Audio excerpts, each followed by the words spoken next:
Standar emas berikutnya yaitu the gold bullion standard atau standar inti emas. Ada persamaan dengan the gold coin standard. Yang pertama, nilai moneter dikaitkan dengan berat emas. Jadi nilai uang itu berkaitan dengan berat emas. Jadi uang sekian itu berarti kira-kira dijamin dengan berat emas sekian. Yang kedua, pemerintah menjual atau membeli emas dengan harga tetap. Jadi ada regulasi, tentunya ini pemerintah memiliki pertimbangan untuk menjaga stabilitas moneternya. Jadi pemerintah bisa menjual atau membeli emas dengan harga tetap. Kemudian yang berikutnya, terbatasnya kemampuan masyarakat membeli emas. Jadi kemampuan masyarakat untuk membeli emas itu kan memang ada keterbatasan, karena emas itu memiliki standar tertentu atau nilainya mahal, sehingga tidak semua masyarakat itu kemudian memiliki daya beli terhadap emas.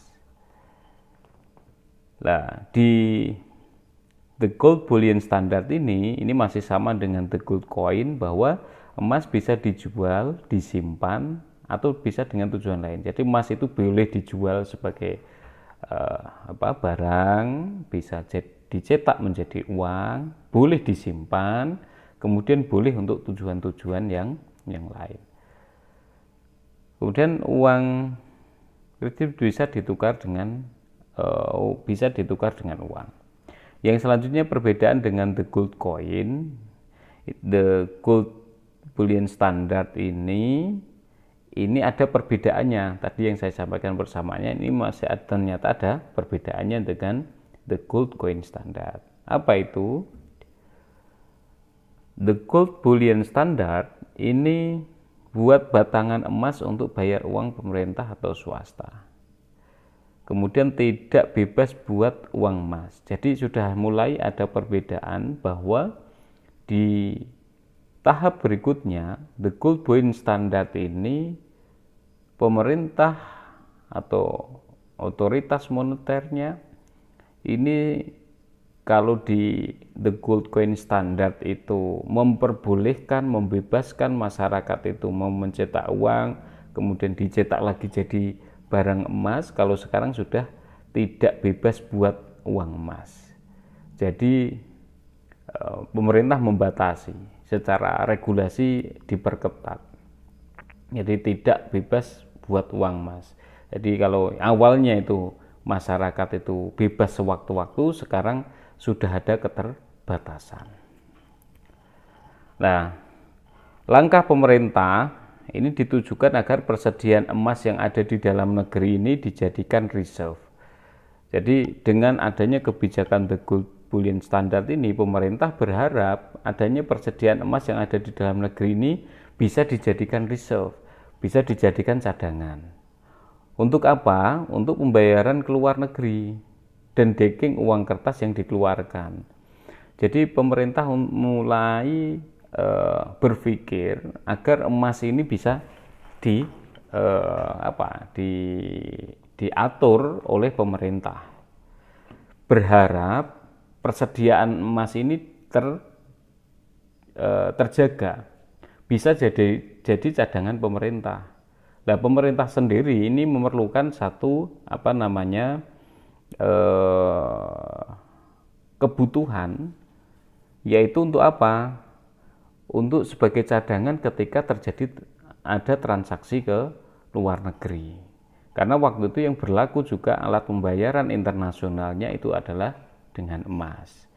Jadi ketika misalnya terjadi ekspor impor, kemudian terjadi kekurangan pembayaran dan sebagainya, ini bisa ditutup dengan emas yang menjadi cadangan itu. Yang kedua, dasar pemerintah untuk mengeluarkan uang kertas di domestik itu tentunya ada dasar nilai dari cadangan emas. Jadi tidak sembarangan kemudian pemerintah itu mengeluarkan atau mencetak uang kertas dengan seenaknya. Enggak, tetapi tetap harus ada cadangan emas. Nah, uang kertas ini dianggap sebagai alat tukar sah, mata uang tidak berat. Jadi uang kertas ini dianggap sebagai alat tukar yang sah. Jadi pemerintah ini mulai narik emas yang ada di masyarakat dijadikan sebagai reserve, kemudian mengeluarkan uang kertas yang dijamin oleh dijamin oleh cadangan emas, dan uang kertas yang dicetak oleh pemerintah ini menjadi alat tukar yang sah. Jadi uang kertas yang dicetak itu ada jaminannya berupa emas, dan ini sah menjadi alat pembayaran. Kapan ini the gold bullion standard ini digunakan? Ini penerapannya di Inggris tahun 1925 sampai 1931.